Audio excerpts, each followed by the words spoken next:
Oke, jadi untuk uji normalitas ini yang pertama kita ke kolom nih. Nah, yang pertama kita tulis nilai, terus yang kedua kita tulis kelas. Nah, selanjutnya di desimal ini kita akan rubah menjadi 0. Untuk kolom yang kedua juga sama, kita pindahkan ke 0. Lalu di label ini kita masukkan yang pertama nilai siswa,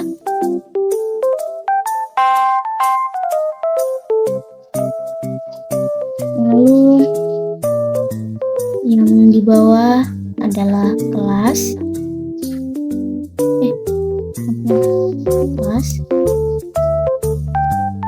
Nah, lalu untuk di kolom values kita akan isi yang value ini, kita isi 1. Lalu di label kita isi kelas underscore eksperimen. Oke, lalu kita add. Nah, kita tulis 2 lagi, tulis angka 2. Lalu di sini kita beri nama kelas underscore control. Nah, lalu kita add. Oke, lalu kita oke. Nah, sini setelah itu kita pindah ke measure.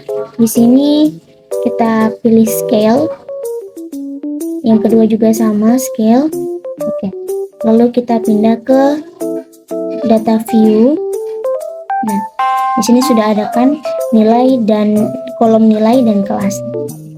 Setelah itu kita pergi ke Excel. Kita akan ambil data Excel yang telah kita buat sebelumnya.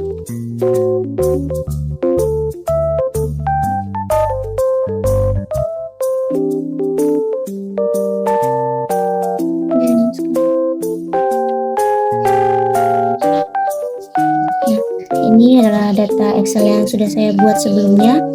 Di sini ada yang berwarna hijau ini adalah kelas eksperimen dan yang warna kuning ini adalah kelas kontrol.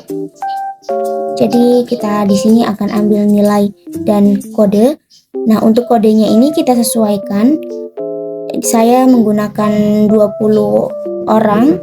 Jadi dari nomor 1 hingga nomor 20 itu adalah berkode 1, lalu dari nomor 21 ke 40 itu berkode 2. Nah, selanjutnya kita akan salin atau kita akan copy nilai dan kodenya keseluruhan.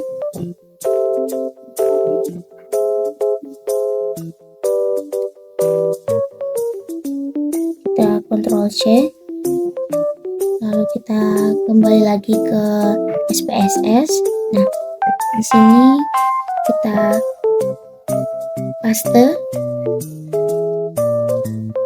Sebentar, masih loading. Nah, ini tampilan setelah kita copy dan paste data yang telah kita ambil dari Excel. Lalu kita akan menguji normalitas data ini. Jadi kita bisa menggunakan cara yang pertama, kita pilih analyze, terus kita pergi ke descriptive statistik. Nah, sini kita pilih explore. Nah, untuk nilai siswa ini kita pindahkan ke kolom dependent list. Lalu untuk yang kelas ini kita pindahkan ke factor list. Selanjutnya kita pilih plot. Nah, di sini kita klik factor levels together, terus system and layer, terus di sini ada normality plots with test. Nah, kita harus centang ini karena kita akan menguji normalitas. Terus lalu kita ketik continue, lalu pilih OK. Nah, ini sudah muncul tampilan dari uji normalitas. Nih, sudah terangkap semua. Nah, di test of normality ini kita lihat nilainya. Lalu kita kembali ke dasar pengambilan keputusan. Sekarang kan kita lagi menguji normalitas, jadi dasar pengambilannya jika nilai signifikan lebih besar dari 0,05 maka nilai residual distribusi bersifat normal. Namun jika nilai signifikan lebih kecil dari 0,05 maka nilai residual distribusi itu tidak bersifat normal. Kita kembali lagi, kita lihat ke data yang tadi. Nah, sini nilainya adalah 0,193. Itu untuk kelas eksperimen. Lalu untuk kelas kontrolnya kita dapat nilai 0,176. Nah, di mana nilai ini melebihi dari ketentuan ketentuan lebih besar dari 0,5, maka bisa dikatakan bahwa data ini bersifat normal atau normalitas.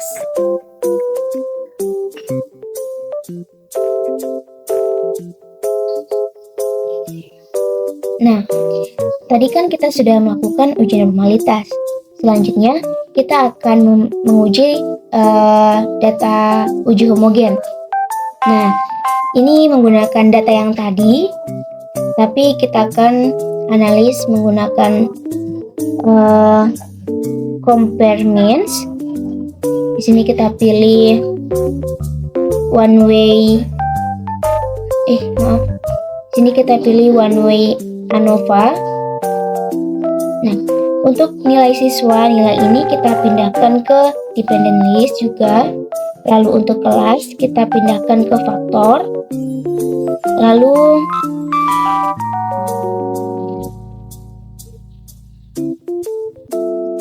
selanjutnya kita ke option. Lalu di sini kita centang homogeneity of variant test. Nah, centang, lalu kita continue, lalu klik OK. Nah, ini adalah tampilan dari uji homogenitas. Ini nanti kalian bisa lihat sendiri.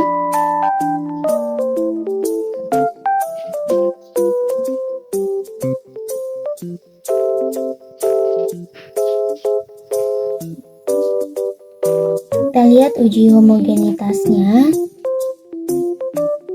Nah, ini dia. Nah, kita kembali ke dasar pengambilan keputusan uji homogenitas.